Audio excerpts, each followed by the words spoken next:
rented a cabin for a quiet spot to clear my head and get some work done in northern Alberta in February. Miles of spruce and white sky, a single-track road that vanished under snow. As soon as I shut the door behind me, I told myself the silence would help me write, that the fire would keep me company while the storm worked its way across the tree line. That first afternoon, I watched the flakes come sideways. The wind pushed them in sheets. Every time I opened the door to bring in more wood, the cold reached inside like a hand and touched the back of my neck. The cabin was older than it looked in the ad. The floorboards tilted, the windows had old waves in the glass that bent the light. The fireplace was honest though. Heavy stone, iron grate, a pile of birch logs stacked like bones in the wood box. When I got the fire going, it made the kind of heat that gets into your clothes and stays there. I set my notebook on the table, poured coffee, told myself I'd do 1,000 words before bed. I had a title.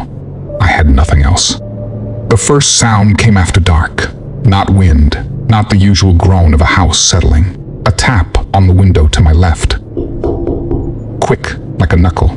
I held still with my pencil over a blank page. The fire popped behind me. The wind said its piece along the eaves. I told myself a spruce branch had swung loose and flicked the glass. I got up and checked the window anyway. The outside world was a blur of snow and trees and the reflection of my own face. I sat down, the pencil rolled, another tap.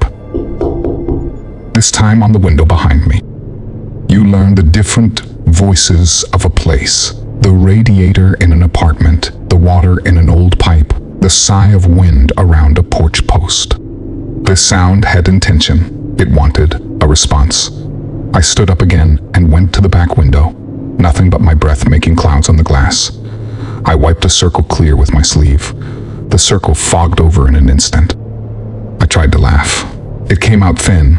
I fed the fire. The logs settled. Sparks climbed and vanished. I told myself to get back to work. Words would fix the mind. Something hit the front door. Not a knock. A drop. A wet weight falling from shoulder height. The thud shook dust out of the rafters. The fire cracked behind me as if it flinched too. I walked to the door with the poker in my hand and put my eye to the peephole. Snow, dark, wind. The porch light showed a lump against the threshold. I unlocked the chain and cracked the door 2 inches. Cold bit into my teeth.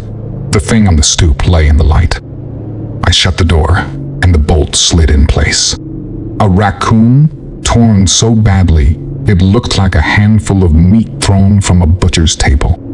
There are moments when a person looks for a smaller explanation because the correct one's too big to carry. I said a wolf did it. I said an owl dropped it. I said anything that fit inside the world I knew. From the back of the cabin, behind the kitchen sink, a claw drew a gentle line across the glass. The sound ran through my teeth.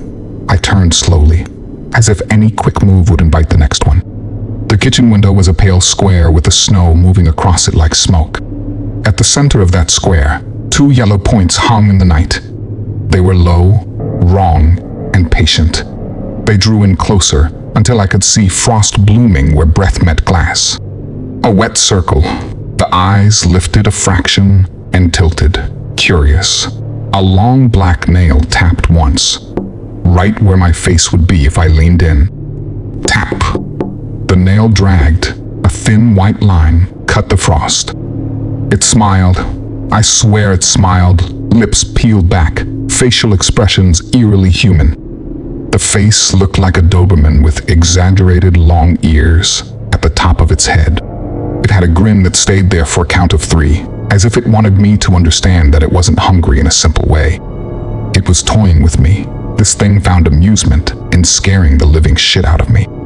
I backed into the main room. Poker up, fire behind me, heat at my calves, cold at my front. The thing moved away from the kitchen window. I heard its weight shift against the logs on the outside wall. The cabin shook a little. Another thud at the front door. Another raccoon, a heavy wet slide across the boards. Then silence so complete it clicked. I waited for the wind to fill it. Nothing.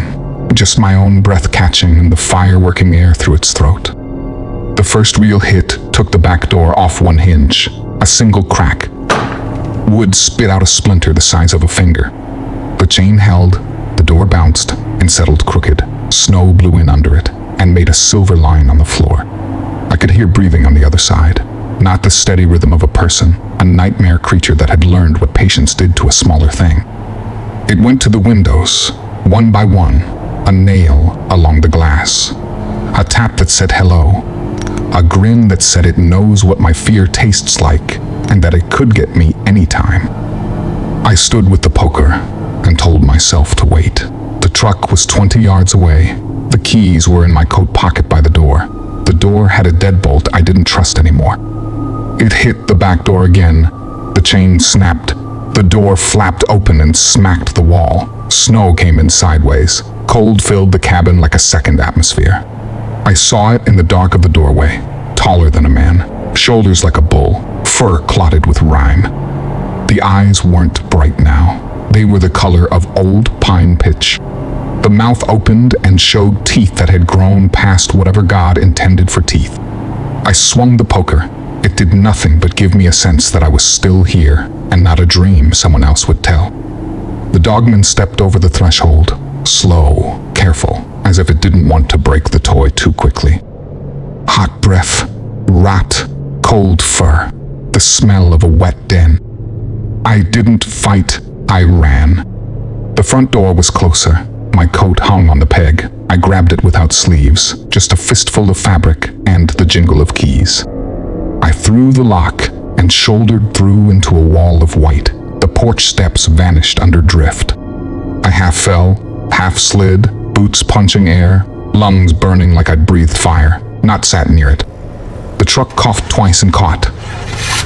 I saw the cabin in the mirror, the open back door, the snow whipping in. A shape moved in the doorway. It stepped onto the porch and paused, as if tasting the distance. I put the truck in gear, the tires dug, the rear fishtailed. For a moment, we went nowhere at all. The shape left the porch. I didn't look again. I found the road by memory. I drove blind for a mile, then 2. Lights pressed flatter than paper by the storm. The wipers scraped ice, lost ground, scraped again. When I hit the highway, I didn't slow down. I didn't look in the rear view. I didn't write another word in that cabin.